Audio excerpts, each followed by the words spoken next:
High all government job aspirants, welcome to my YouTube channel Gen Studies for government jobs. তো এখন আমরা discuss করছি 3000 general science mock test number 48। এর আগে total আমরা 47 mock test class discuss করেছি। আগের ক্লাসগুলো যারা দেখোনি অবশ্যই দেখে নেবে। প্রত্যেকটা সেটে আমরা 25 করে জেনারেল সায়েন্সের কোশ্চেন ডিসকাস করছি, কারণ তোমরা যারা প্রথমবার গ্রুপ ডি পরীক্ষা দেবে মনে রাখবে আউট অফ 100 কোশ্চেন 25 কোশ্চেন তোমাদের জেনারেল সায়েন্স থেকে আসবে, এবং এর মধ্যে তোমাদের ফিজিক্স, কেমিস্ট্রি, বায়োলজি এবং 2-3টে ফিজিক্সের ম্যাথও কিন্তু তোমাদের পরীক্ষায় থাকবে। তো আমরা খুব ভালোভাবে প্রিপারেশন করবো যাতে আমাদের জেনারেল সায়েন্সটা খুব ভালোভাবে ইমপ্রুভ হয়ে যায়। আমাদের মেইন টেলিগ্রাম চ্যানেল জবসকে একাডেমি প্রত্যেকে জয়েন করে নেবে। সমস্ত notification, update, PDF, mock test এখানেই নেওয়া হয়। তাছাড়া টার্গেট রেলওয়ে গ্রুপ ডি এই গ্রুপটা জয়েন করে নেবে। এখানে গ্রুপ ডি এবং এনটিপিসি সিবিডি 2 পরীক্ষা রিলেটেড অনেক পিডিএফ আমি দিয়ে রেখেছি এবং আরো অনেক পিডিএফ দেওয়া হবে। এছাড়া আমাদের ফেসবুক পেজ, ফেসবুক গ্রুপ রয়েছে, চাইলে জয়েন করে নিতে পারো। দেখো তোমাদের জন্য 3টে স্টাডি মেটেরিয়াল রয়েছে। সবার প্রথম 129 নম্বর মক টেস্ট থেকে 188 নম্বর মক টেস্টে 3000 জিকে, 3000 জেনারেল সায়েন্সের প্রিভিয়াস ইয়ার কোশ্চেন। এখানে 126টা শিফটে 3000 জেনারেল সায়েন্সের কোশ্চেন পেয়ে যাবে, এক্সট্রা ডিটেলস পেয়ে যাবে এবং 404টা ফিজিক্সের সলভ পেপার পেয়ে যাবে। এই যে কোশ্চেনের সেটটা আজকে করাচ্ছি সমস্ত কোশ্চেন কিন্তু এই 3000 জেনারেল সায়েন্স থেকে নেওয়া। এবং আরেকটা তোমাদের রিসেন্টলি যে এনটিপিসি সিবিটি 1 পরীক্ষা হয়েছে তার প্রথম 30টা শিফটের 1200টি এনটিপিসি সিবিটি 1 এর কোশ্চেনের একদম ডিটেলস অ্যানালাইসিস আমি করিয়ে দিয়েছি। ভিডিওর ডেসক্রিপশনে প্রত্যেকটা লিংক পেয়ে যাবে। হোয়াটসঅ্যাপের মাধ্যমে কেউ যদি পিডিএফ বাই করতে চাও এই নাম্বারে আমাকে মেসেজ করতে পারো। প্রথম প্রশ্ন দেখো যে মন্দনের এসআই একক হলো কি, বলো তাড়াতাড়ি। মন্দন, মন্দনের এসআই একক সেম যা তোমাদের তোমাদের অ্যাক্সেলারেশন বা ত্বরণের যা। এখানে এটা অ্যান্সার হচ্ছে মিটার পার সেকেন্ড স্কয়ার। তো এখানে মনে রাখবে যে কোনো বস্তুর বেগ যদি ক্রমশ কমতে থাকে তখন সময়ের সাথে সাথে ওই বস্তুর বেগের পরিবর্তনের হারকে মন্দন বলা হয়। এবং মনে রাখবে এসআই পদ্ধতিতে মন্দনের একক হচ্ছে মিটার মিটার প্রতি বর্গ সেকেন্ড বা মিটার পার সেকেন্ড স্কয়ার। এবং মন্দনকে বলা হয় ঋণাত্মক ত্বরণ। তো এই তিনটে জিনিস তোমরা মনে রাখবে, পরীক্ষায় আসতে পারে। পরবর্তী প্রশ্নে চলে আসি। কাজ হলো ড্যাশ এর গুণফল, কোন দুটির গুণফল। তো আমরা কালকেই তোমাদের ক্লাসে করেছিলাম যে ওয়ার্ক ডান সমান হয়ে থাকে W equal to F S. তো ওয়ার্ক ডান বা কৃতকার্য সমান কি হয়ে থাকে, এফ হচ্ছে ফোর্স, মনে হচ্ছে বল, এস হচ্ছে সরণ বা ডিসপ্লেসমেন্ট। ওকে, তাহলে বল ইন্টু সরণ। তাহলে অপশন থেকে আমরা বলে দেবো অপশন ডি হচ্ছে এখানে এটার সঠিক অ্যান্সার। এখানে মনে রাখবে কাজ কাকে বলছে একটু ডেসক্রিপটিভ ওয়েতে আমরা পড়ে নিই যে কোনো বস্তুর উপর প্রযুক্ত বল এবং বলের অভিমুখের বস্তুর সরণ। তাহলে বল এবং সরণ, এই সরণের উপাংশের গুণফলকে বলা হচ্ছে কাজ। তো অপশন ডি আমাদের অ্যান্সার হয়ে গেল। এখানে মনে রাখবে বল এবং সরণ এর দুটি তোমার ভেক্টর রাশি হলেও কাজ বা কৃতকার্য এটা কিন্তু স্কেলার রাশি, তো এটা মনে রাখবে। এবং কাজের একক হচ্ছে নিউটন মিটার বা তুমি জুল ও বলতে পারো, এবং 1 জুল সমান হয়ে থাকে 1 নিউটন মিটার। কিভাবে হচ্ছে দেখো, আমরা একটা জানি যে ওয়ার্ক ডান, এখানে যেটা বললাম যে বল ইন্টু সরণ। তো বল দেখো এখানে হচ্ছে W equal to F into S. তো আমরা সাধারণত জানি যে কাজের একক হয়ে থাকে জুল। ওকে, ফোর্স মনে হচ্ছে কি বল, বলের একক হচ্ছে নিউটন, এবং এস হচ্ছে সরণ বা ডিসপ্লেসমেন্ট, এটার একক কি কতটা সরণ হলো মিটার। তো সেই জন্য এখান থেকে আমরা পাচ্ছি যে 1 জুল সমান 1 নিউটন মিটার। তো এখান থেকেই এটা তোমাদের আসছে। তো দুটোই তোমাদের কাজের একক, তো দুটোই তোমরা মনে রাখবে। নেক্সট চলে আসি, ড্যাশ কে একটি অভিসারী দর্পণ বলা হয়। তো এগুলোর মধ্যে মনে রাখবে যে অবতল দর্পণ এটিকে বলা হয় একটি অভিসারী দর্পণ। এখানে মনে রাখবে অবতল দর্পণকে অভিসারী দর্পণ বলা হয় কারণ এটি আলোক রশ্মিকে আয়নার সমান্তরালভাবে কেন্দ্র নামক বিন্দুতে মিলিত হয়। এবং এর সাথে মনে রাখবে সমতল দর্পণ কে বলা হয় অপসারী দর্পণ। তাহলে তোমাদের অবতল দর্পণকে বলা হচ্ছে তোমাদের অভিসারী এবং সমতল দর্পণকে বলা হচ্ছে অপসারী দর্পণ। একটি বস্তু মুক্ত পতনের সময় নিম্নোক্ত কোন ঘটনাটা ঘটে। তো উপর থেকে একটা বস্তু মনে করে পড়ছে, যত নিতে আসছে তত কি কোন ঘটনাটা ঘটছে। তো আমরা প্রত্যেকে জানি যে গতিশক্তি বৃদ্ধি পাবে। তো অপশন ডি হচ্ছে এখানে এটা সঠিক অ্যান্সার। যে নিচে পড়ার সময় মোট শক্তি ধ্রুবক থাকে। মোট শক্তি বলতে কি হচ্ছে টোটাল এনার্জি সমান হয়ে থাকে গতিশক্তি, মানে হচ্ছে তোমার টোটাল এনার্জি সমান হয়ে থাকে গতিশক্তি মানে হচ্ছে কাইনেটিক এনার্জি প্লাস স্থিতিশক্তি মানে হচ্ছে পোটেনশিয়াল এনার্জি। ওকে, এবার তোমার যখনই বস্তুটা উপর থেকে পড়ছে মুক্ত পতনের সময় তার স্থিতিশক্তি যেটা থাকে, পোটেনশিয়াল এনার্জি যেটা থাকে, সেটা আস্তে আস্তে গতিশক্তিতে রূপান্তরিত হয়। ফলে কি হয়, পোটেনশিয়াল এনার্জিটা কমতে থাকে এবং তোমার গতিশক্তি বা কাইনেটিক এনার্জি এটা বাড়তে থাকে। তো অপশন অনুযায়ী আমাদের অ্যান্সার হচ্ছে গতিশক্তি বৃদ্ধি পায়। একবীজপত্রী উদ্ভিদে ড্যাশ শিরাবিন্যাস দেখা যায়। তো একবীজপত্রী উদ্ভিদে আমরা বলতেই পারি যে সমান্তরাল শিরাবিন্যাস দেখতে পাওয়া যায়। অপশন বি হচ্ছে এখানে এটা সঠিক অ্যান্সার। এখানে মনে রাখবে যে সমস্ত উদ্ভিদের বীজে একটি করে বীজপত্র থাকে তাদেরকে বলা হয় একবীজপত্রী উদ্ভিদ, যেমন ধান, গম, ভুট্টা, সুপারি, নারকেল ইত্যাদি। সার্বজনীন মহাকর্ষণ ধ্রুবকের এসআই একক হলো কি? তো এটা এখান থেকে তোমরা দেখতেই পাচ্ছ যে ইউনিভার্সাল গ্র্যাভিটেশনাল কনস্ট্যান্টের এসআই একক হচ্ছে newton metre square per kg square. তো এটার অ্যাকচুয়াল জি এর মান, বড় হাতের জি যেটাকে বলা হয় সার্বজনীন মহাকর্ষীয় ধ্রুবক, তো এর একক হচ্ছে 6.67 into 10⁻11 newton metre square per kg square. Okay, তো এখানে দেখো কেজি -2 দেওয়া রয়েছে, কারণ এটা তোমাদের এই যে নিচে রয়েছে সেই জন্য। এই নিচ থেকে যখন তুমি এটা ইনটু দিয়ে কেজি লিখবে তো কেজি -2 হয়ে যাবে। ওকে, নেক্সট চলে আসি, শব্দ তরঙ্গ ভ্রমণ করে নিম্নোক্ত কোন অপশনটা হবে বলো? তো শব্দ তরঙ্গ, সাউন্ড ওয়েভ যেটা রয়েছে সেটা কি করে, যে বিভিন্ন মিডিয়াম বা বিভিন্ন মাধ্যমে বিভিন্ন গতিতে, ফর এক্সাম্পল 20°C উষ্ণতায় শব্দ তোমার বায়ুর মধ্যে বা শুষ্ক বায়ুর মধ্যে এর শব্দের বেগ হচ্ছে 343 মিটার পার সেকেন্ড। আবার সেই শব্দটাই 20°C উষ্ণতায় যদি জলের মধ্যে দিয়ে যায় তখন তার শব্দের স্পিড হয়ে যায় 1437 মিটার পার সেকেন্ড। এরকম ভাবে কাঠ, গ্লাস, অ্যালুমিনিয়ামে এই বিভিন্ন মিডিয়ামে তার তোমার শব্দের যে ওয়েভ যেটা রয়েছে সেটা বিভিন্ন রকম হয়ে থাকে। তো বিভিন্ন মাধ্যমে বিভিন্ন গতিতে এটা চলতে থাকে। সূর্যের শক্তির উৎস হলো কি? তো এই প্রশ্নটা এমন কোনো পরীক্ষা নাই যেখানে প্রশ্নটা আসেনি। রিসেন্টলি কালকে তোমাদের এনটিপিসি সিবিটি 2 এরও ক্লাস করাছিলাম, সিবিটি 1 এর কোশ্চেনগুলো ডিসকাস করছিলাম, সেখানেও দেখবে এই প্রশ্নটা রিপিট হচ্ছে। তো এটা আমরা প্রত্যেকে জানি নিউক্লিয় সংযোজন, তো এটা কেউ একদম ভুল করবে না, বারবার পরীক্ষায় আসছে। তো তোমার সবার প্রথম পারমাণবিক সংযোজন বা নিউক্লিয়ার ফিউশন বা নিউক্লিয় সংযোজন এর দুটো এক্সাম্পল, এক হচ্ছে সৌরশক্তি এর উৎস, এবং আরেকটা প্রশ্ন বারবার আসে যে হাইড্রোজেন বোমা নিম্নোক্ত কোনটি মেনে চলে? তো পারমাণবিক সংযোজন বা নিউক্লিয়ার ফিউশন মেনে কাজ করে। আরেকটা আসে আমাদের পরীক্ষায়, সেটা হচ্ছে নিউক্লিয় বিভাজন বা নিউক্লিয়ার ফিশন বলা হয় সেটাকে। তো সেখানে কি হয়, পারমাণবিক চুল্লি এটা পারমাণবিক বিক্রিয়া ঘটাতে এটা তোমার ইউজ করে। তো এটা মনে রাখবে। নিচের কোন শব্দ তরঙ্গের তরঙ্গ দৈর্ঘ্য সর্বাধিক? এই যে শব্দ তরঙ্গ যেগুলো দেওয়া রয়েছে, তো কোন শব্দের তরঙ্গ দৈর্ঘ্য সর্বাধিক? তো এখানে আমাদের অ্যান্সার হচ্ছে যে মনে রাখবে 100 হার্জ কম্পাঙ্ক বিশিষ্ট তরঙ্গের তরঙ্গ দৈর্ঘ্য সর্বাধিক। এর কারণ কি? কারণ মনে রাখবে যত কম কম্পাঙ্ক হবে তার তরঙ্গ দৈর্ঘ্য বেশি হবে। এবার এখানে তুমি দেখতে পাচ্ছ একটা 100 হার্জ, এটা 200 হার্জ, এটা 400 হার্জ, এটা 300 হার্জ, এর মধ্যে সবচেয়ে কম কোনটা? 100 হার্জ। তো সেই জন্য আমাদের এখানে এটা অ্যান্সার হচ্ছে।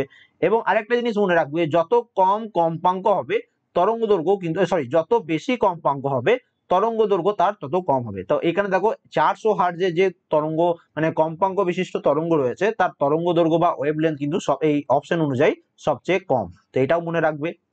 নেক্সট চলে আসি, শব্দের প্রাবল্য ড্যাশ দ্বারা পরিমাপ করা হয়। তো শব্দের প্রাবল্য এটা পরিমাপ করা হয় ডেসিবেলের মাধ্যমে। তো অপশন সি হচ্ছে আমাদের এখানে সঠিক অ্যান্সার।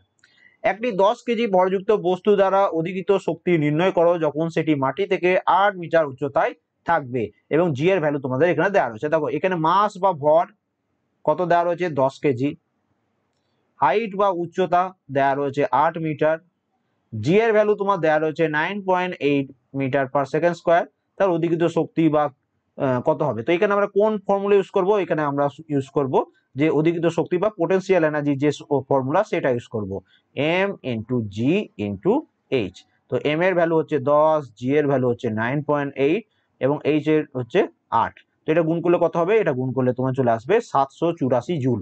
তো এই গুণগুলো আমার আগে থেকে করা আছে তাই আমি অ্যান্সার বলে দিলাম। এক্সাম সেন্টারে কিন্তু তোমাদের ক্যালকুলেটর দেওয়া থাকবে না। তো এই মানে ক্যালকুলেশন গুলো অবশ্যই খাতায় নোট ডাউন করবে এবং নিজে নিজে প্র্যাকটিস করবে। যত তাড়াতাড়ি তুমি গুণটা করতে পারবে তত তাড়াতাড়ি তোমার অ্যান্সার চলে আসবে। আর একবার রিভিশন করে নিচ্ছি। ভর 10 কেজি, উচ্চতা 8 মিটার, জি এর value 9.8 metre per second square, অধিকৃত শক্তি সমান m into g into h equal to 10 into 9.8 into 8, গুণ করলে কত আসছে আমাদের? 784 জুল।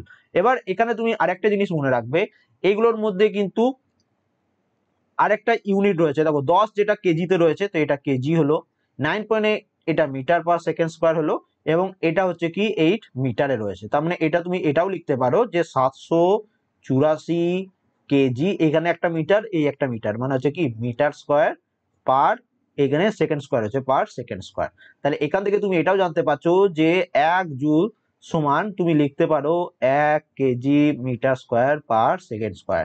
তো এই জিনিসটা মনে রাখবে, এই জিনিসটা তোমাদের পরীক্ষায় মাত্রা বার করার কাজে খুব কাজে লাগবে। পদার্থের বিভাজ্যতার ধারণা দীর্ঘকাল পূর্বে ড্যাশ বিবেচনা করা হয়। তো কোন দেশে সেটা বিবেচনা করা হয়েছিল। তো এটা বিবেচনা করা ছিল ভারতে। অপশন সি হচ্ছে এখানে এটার সঠিক অ্যান্সার। উদ্ভিদের সেই কলার নাম বলো যা মূল দ্বারা শোষিত জল এবং খনিজ পদার্থ অন্যান্য অংশে সরবরাহ করে। এটা আমরা প্রত্যেকে জানি যে জাইলেম কলা কি করে, উদ্ভিদের মূল দ্বারা শোষিত জল জল এবং খনিজ পদার্থ বিভিন্ন অংশে সরবরাহ করে। তো উদ্ভিদের দেহের প্রধানত মূল থেকে জল এবং খনিজ লবণ দেহের বিভিন্ন অঙ্গে পরিবহনকারী সজীব টিস্যুকে বলা হয় জাইলেম টিস্যু বা জাইলেম কলা। জাইলেম কলার কাজ হলো উদ্ভিদের দেহে জল এবং খনিজ লবণ সংবহন করা এবং উদ্ভিদের দৃঢ়তা প্রদান করা এবং খাদ্য সঞ্চয়ে সাহায্য করা। তরলের ব্যাপিত হয় কঠিন, তরল, গ্যাসীয় পদার্থ। এগুলির মধ্যে কোনটি সংশ্লেষ সম্পর্কে সত্য? কোন স্টেটমেন্টটা সংশ্লেষ সম্পর্কে সত্য সেটা জানতে চেয়েছে। তো এখানে মনে রাখবে যে গ্যাসের বিস্তারের হার তরল বা ঘনত্বের চেয়ে বেশি হয়। অপশন বি হচ্ছে এখানে এটার সঠিক অ্যান্সার। নিচের কার্বনের কোন রূপটি বা কোন অ্যালোট্রপটি জল ও অন্যান্য পদার্থ থেকে রঙিন, অশুদ্ধি এবং দুর্গন্ধ শোষণ করতে ব্যবহৃত হয়? তো এখানে আমাদের অ্যান্সার মনে রাখবে যে চারকোল। অপশন এ হচ্ছে আমাদের এখানে সঠিক অ্যান্সার।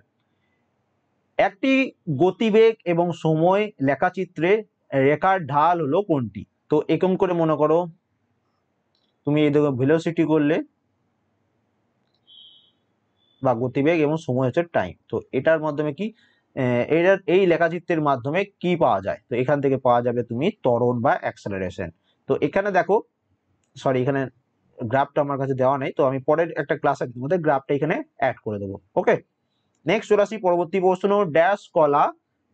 ড্যাশ কলার কোষ পৃথকিত হয়ে বিভিন্ন ধরনের স্থায়ী কলা গঠন করে। তো এখানে দেখো অপশনটা যেটা অ্যান্সার হবে সেটা হচ্ছে মেরিস্টেমাটিক। মেরিস্টেমাটিক মানে হচ্ছে ভাজক কলাকে বলা হচ্ছে মেরিস্টেমাটিক কলা। তো এখানে মনে রাখবে যে ভাজক কলা হচ্ছে উদ্ভিদে বিরাজমান এমন এক ধরনের কলা বা টিস্যু। ভাজক কলা অপরিবর্তিত কোষ মানে হচ্ছে মেরিস্টেমাটিক কোষ থাকে যেগুলো বিভিন্ন কোষ বিভাজনে সক্ষম, এবং ভাজক কলার কোষগুলো উদ্ভিদের অন্যান্য যে কোনো টিস্যু বা অঙ্গে রূপান্তরিত হতে পারে। এই কোষগুলো পরিবর্তিত হওয়ার পূর্ব পর্যন্ত বিভাজিত হতে থাকে। তো এখানে আমাদের অ্যান্সার হয়ে যাচ্ছে অপশন ডি মেরিস্টেমাটিক। পাতার সরসর আওয়াজের তীব্রতা যদি 10⁻11 W metre per second square W per metre square হয়, তাহলে এই আওয়াজের জন্য তীব্রতা তৈরি কত হবে? তো এটা একটু আলাদা ধরনের ম্যাথ। তো এখানে আমাদের অ্যান্সার হচ্ছে 10 ডেসিবেল। কিভাবে হচ্ছে দেখো, তো মনে রাখবে এখানে যে ফর্মুলা, যে শব্দ দিয়ে যে তীব্রতা যেটা বার করতে হবে তার ফর্মুলা হচ্ছে L equal to 10 log 10 I by I0। তো L হচ্ছে কি শব্দের তীব্রতা পরিমাপ, I হচ্ছে শব্দের তীব্রতার তীক্ষ্ণতা এবং I0 হচ্ছে আপেক্ষিক তীব্রতা। এবার এখানে মনে রাখবে I0 হচ্ছে 10⁻12 ডাব্লিউ আর মিটার স্কোয়ার, যেটা তোমাদের আগে থেকে জেনে রাখতে হবে, নাহলে এই প্রশ্নটা অ্যান্সার করতেই পারবে না। এবং I এর ভ্যালু এখানে দেওয়া রয়েছে 10⁻11। এবার জাস্ট আমাকে ফর্মুলাটা পুট করতে হবে যে 10 log 10 I by I0 equal to 10 log 10 10⁻11 by -12 equal to তুমি এখান থেকে পেয়ে যাচ্ছ 10 ডেসিবেল। এবার এখান থেকে কিন্তু তোমাকে লগের ম্যাথ জানতে হবে। লগের ম্যাথ তুমি যদি না জানো তাহলেও কিন্তু এটার অ্যান্সার করতে পারবে না। মহাকাশে মহাকাশচারীরা একে অন্যের সাথে বেতার লিঙ্কের মাধ্যমে কথোপকথন চালান, এর কারণ হচ্ছে কি? তো মহাকাশে যারা মহাকাশচারী রয়েছেন তারা একে অন্যের সাথে বেতার লিঙ্কের মাধ্যমে কথোপকথন করেন, কথাবার্তা বলেন। তো কারণ হচ্ছে যে শব্দ তরঙ্গ মহাকাশে সঞ্চারিত হতে পারে না। কারণ মনে রাখবে শব্দ তরঙ্গ এটা ট্রান্সফার হতে গেলে মানে এই চাঁদের মধ্যে এই এরকম এক জায়গা থেকে এরকম এক জায়গা বা এর পাশেও যদি কেউ দাঁড়িয়ে থাকে মনে করো, তো তার কাছে যাওয়ার জন্য একটা মাধ্যমের দরকার পড়ে, এবং মহাকাশে কোনো মিডিয়াম বা মাধ্যম নেই, সেই জন্য শব্দ তরঙ্গ তোমার পেরোতে পারে না, তো সেই জন্য সঞ্চারিত হতে পারে। তো সেই জন্যই বলা হচ্ছে যে শব্দ তরঙ্গ মহাকাশে সঞ্চারিত হতে পারে না। অপশন বি হচ্ছে এখানে এটার সঠিক অ্যান্সার। উদ্ভিদের কোন অংশের মধ্যাকর্ষণ উদ্দীপক অভিমুখে গমনকে কি বলা হয়? তো উদ্ভিদের কোন অংশের মধ্যাকর্ষণ উদ্দীপক অভিমুখ গমনকে বলা হচ্ছে গ্রাভিটপিজম। অপশন বি হচ্ছে এখানে এটা সঠিক অ্যান্সার। তো গ্রাভিটপিজম বা জিওটপিজম নামেও পরিচিত এটা হলো উদ্ভিদের দ্বারা মধ্যাকর্ষণ উদ্দীপকের অভিমুখে প্রতিক্রিয়ার ডিফারেন্সিয়াল বৃদ্ধির একটি সমন্বিত প্রক্রিয়া। তো অপশন বি হয়ে যাচ্ছে আমাদের এখানে সঠিক অ্যান্সার। পর্যায় সারণী চতুর্থ পর্যায়ে ড্যাশটি মৌল রয়েছে। তো এটা প্রথম পর্যায়, এটা দ্বিতীয় পর্যায়, এটা তৃতীয় পর্যায়, এটা চতুর্থ পর্যায়। তো 19 থেকে তুমি যদি কাউন্ট করো 36 পর্যন্ত কতগুলো মৌল পাচ্ছ, তুমি টোটাল মৌল পাবে এখানে 18টি। তো অপশন বি আমাদের এখানে সঠিক অ্যান্সার। মনে রাখবে যে প্রথম যে পিরিয়ড, এখানে দেখো এখানে একটা হাইড্রোজেন রয়েছে এবং এখানে হিলিয়াম রয়েছে। তো প্রথম পিরিয়ডে অনলি এলিমেন্ট বা দুটি মৌল রয়েছে, হাইড্রোজেন এবং হিলিয়াম। এর সাথে এটা আমি একটু ডিলিট করে দিই, বোঝাতে সুবিধা হবে তোমাদের। সেকেন্ড যে পিরিয়ড রয়েছে এবং তার সাথে থার্ড পিরিয়ড, এইটা সেকেন্ড এবং থার্ড, এই দুটোতে কতগুলো করে রয়েছে? এই দুটোতে তোমার এইদিকে দুটো, 3 4 5 6 7 8, তো এখানে 8টা করে এলিমেন্ট রয়েছে এই 2 নম্বর এবং 3 নম্বর। এবার 4 নম্বর 5 নম্বর এখানে কতগুলো করে রয়েছে? তো 4 নম্বর এবং 5 নম্বরে মনে রাখবে 18টা করে এলিমেন্ট 4 নম্বর এবং 5 নম্বরে। তো এখানে দেখো তোমার কাছে চতুর্থ পিরিয়ড চেয়েছে, তো চতুর্থ পিরিয়ডে 18 এবং পঞ্চম পিরিয়ডেও কিন্তু 18। এবার দেখো এই যে 6 এবং 7, তুমি ছবি দেখে মনে করবে যে এখানেও 18টা আছে, তেমন কিন্তু নয়। এই যে দেখতে পাচ্ছ 57 পরে নিচে এখানে দেখো 58 রয়েছে, তো 58 থেকে 71 যেটা, সেটা কিন্তু এখান থেকেই বার করে নেওয়া হয়েছে। তো এটা যদি তুমি এই 6 নম্বর এবং 7 নম্বর এই দুটোকে তুমি কাউন্ট করো, তো সেখানে দেখতে পাবে যে 6 নম্বর পিরিয়ড এবং 7 নম্বর পিরিয়ড টোটাল 32টা করে এলিমেন্ট বা 32টা করে মৌল রয়েছে। এবার পরীক্ষায় তোমার যে কোনো একটা চলে আসতে পারে, যে বলবে বলো যে 7th পিরিয়ডে কতগুলো মৌল রয়েছে, তো তুমি 32টা বলতে পারবে। বলবে যে বলো পঞ্চম কতগুলো রয়েছে, সেখানে তুমি 18টা বলতে পারবে। তো এগুলো সব তোমাকে একটু মুখস্থ করে রাখতে হবে। নিম্নোক্ত কোনটি বলের একক? চোখ বন্ধ করে অ্যান্সার করে দাও। তো বলের একক আমরা প্রত্যেক জানি নিউটন। কিভাবে হচ্ছে? সবার প্রথম দেখো, ফোর্স বা বল সমান হয়ে থাকে এম এ, এটা হচ্ছে ফর্মুলা। এই ফর্মুলা দিয়ে আমরা প্রচুর ব্যাথ করেছি। তো ফোর্স সমান হচ্ছে বল, সমান হয়ে থাকে কি মাস বা ভর, এবং অ্যাক্সিলারেশন মানে হচ্ছে ত্বরণ। ওকে, সাধারণত আমরা জানি বলের একক নিউটন এবং ভরের একক কি কেজি, ত্বরণের একক হচ্ছে কি মিটার পার সেকেন্ড স্কোয়ার। তো এটাও তোমাকে মনে রাখতে হবে যে 1 kg metre per second square সমান 1 নিউটন হয়ে থাকে। অনেক সময় তোমাদের পরীক্ষায় দেবে যে বলবে যে বলের একক কি বলো, এবং সেখানে তোমার এই নিউটন অপশনটা থাকবে না, সেখানে এই অপশনটা থাকবে kg metre per second square. এবার তুমি যদি এটা না জানো যে কিভাবে হচ্ছে, তাহলে কিন্তু অ্যান্সার তুমি কখনোই মনে রাখতে পারবে না। তুমি সবসময় kg metre per second square এটাও মনে রাখতে পারবে না। এটা মনে রাখার জন্য এই যে বল ইকুয়াল টু ভর ইন্টু ত্বরণ বা F equal to mass into acceleration, এইটা মনে রাখতে হবে। তো এই জিনিসটাকে তুমি যদি মনে রাখতে পারো, তুমি দেখবে প্রচুর ফিজিক্সের ম্যাথও সলভ করতে পারবে এবং ফর্মুলাগুলো তোমার ঠিক তোমার মুখস্থ হয়ে যাবে। তাহলে এখানে আমাদের অ্যান্সার কি হয়ে যাচ্ছে যে নিউটন হচ্ছে বলের একক। এর সাথে মনে রাখবে চাপের একক হচ্ছে পাস্কাল, কার্য এবং শক্তি এই দুটোরই একক হচ্ছে জুল, ক্ষমতার একক হচ্ছে ওয়াট। ড্যাশ অনুমতি দেয় আরো বৃহত্তর পরিবর্তন উৎপন্ন করতে। তো এখানে মনে রাখবে যে যৌন প্রজনন এটি অনুমতি দেয় আরো বৃহত্তর পরিবর্তন উৎপন্ন করতে। নিম্নলিখিতর মধ্যে কোনটি একটি এক পারমাণবিক? এগুলোর মধ্যে কোনটি হচ্ছে এক পারমাণবিক? তো এখানে আমাদের অ্যান্সার হচ্ছে আর্গন। আর্গন হচ্ছে একটি এক পারমাণবিক। এখানে দেখো যে মোনো অ্যাটমিক বা এক পারমাণবিক কাদের বলছে? যে যাদের মধ্যে একটি মাত্র অ্যাটম থাকে। এবং মনে রাখবে হিলিয়াম, নিয়ন, আর্গন, ক্রিপ্টন, জেনন যতগুলো তোমাদের নোবেল গ্যাস রয়েছে সবগুলো হচ্ছে মনো অ্যাটমিক বা এক পারমাণবিক। এটা মনে রাখলে। এর সাথে মনে রাখবে ডাই অ্যাটমিক বা দ্বি পারমাণবিক, সেটা হচ্ছে তোমাদের যাদের দুটো করে অ্যাটম রয়েছে, যেমন হাইড্রোজেন, নাইট্রোজেন, অক্সিজেন, এগুলো হচ্ছে দ্বি পারমাণবিক। তো এটা মনে রাখবে। এর সাথে মনে রাখবে ট্রাই অ্যাটমিক মানে তিন পারমাণবিক, তো যাদের মধ্যে তিনটি অ্যাটম থাকে, যেমন ওজোন। এবং বাকি যেগুলো থাকে তুমি সেগুলোকে পলি অ্যাটমিকও বলতে পারো, বা তোমার তোমাদের ফোর অ্যাটমিক বা চার পারমাণবিক, যেমন ফসফরাস হচ্ছে 4 পারমাণবিক, সালফার হচ্ছে 8 পারমাণবিক, কিন্তু এগুলোকে একসাথে কি বলা হয়? পলি অ্যাটমিক, মানে বহু পারমাণবিক একসাথে বলা হয়। এগুলো সব মনে রাখবে। আগেরও অনেক ক্লাসে তোমাদের এই টাইপের প্রশ্ন রিপিট হয়েছে, তো সবগুলো দেখবে খুব ভালোভাবে। দেখো এগুলো তোমাদের যে পিডিএফ গুলো আছে দেখবে এক্সট্রা ডিটেলস গুলো কিন্তু সব অ্যাড করে দেওয়া আছে, তো সেগুলো অবশ্যই পড়বে। 10 মোল কার্বন ডাইঅক্সাইডের ভর কত? তো 10 মোল কার্বন ডাইঅক্সাইড ভর হচ্ছে 440 গ্রাম। কিভাবে হচ্ছে? তো সবার প্রথম আণবিক ভর কার্বনের হচ্ছে 12 অ্যাটমিক মাস এবং অক্সিজেনের হচ্ছে 16। এবার CO2 যেহেতু দেওয়া রয়েছে, সি এর ভ্যালু পুট করলাম, O2 মানে হচ্ছে 16 ইন্টু 2, তাহলে 12 প্লাস 32 মানে হচ্ছে 44 গ্রাম। এবার দেখো 10 মোল কার্বন ডাইঅক্সাইড সমান 10 ইন্টু 44, তার মানে 440 গ্রাম। 44কে জাস্ট তুমি 10 দিয়ে গুণ করে দিলে, তাহলে 440 গ্রাম তোমাদের অ্যান্সার চলে এলো। তো টোটাল 25 কোশ্চেন ছিল। আউট অফ 25 কার কত স্কোর হয়েছে অবশ্যই কমেন্ট করে জানিও। ভিডিওটা ভালো লাগলে একটা লাইক করে দেবে, চ্যানেলে নতুন থাকলে সাবস্ক্রাইব করে নেবে, বন্ধুর সাথে অবশ্যই শেয়ার করে দিও।